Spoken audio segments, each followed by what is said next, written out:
এটা two be honest আমার কাছে মনে হয় যে একটা মেন্টাল ব্লকেজ বা মেন্টাল ব্যারিয়ার বলবো আমি, যে মানে এখানে আসলে একটা বিভেদ সৃষ্টির হয়তো সেটা চেষ্টা করা হচ্ছে না। আমি বলবো যে এটা মেন্টালি হয়তো চলে আসতেছে যে আমি এর জায়গায় ওকে প্রিফার করব।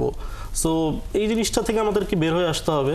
ইভেন যখন হচ্ছে যেমন আপনি বলছিলেন আব্দুল কাদেরের কথা, বদলি হিসেবে নামানো হয়েছে, বদলি হিসেবে নামানোর পরেও কিন্তু তাকে তার অ্যাকচুয়াল পজিশনে খেলানো হয়নি, তাকে ভিন্ন পজিশনে খেলানো হয়েছে এবং সেই পজিশনে যখন সে হচ্ছে সেভাবে আউটপুট দিতে পারছিল না, তাকে কিন্তু আবার সাব আউট করে ফেলা হয়েছে।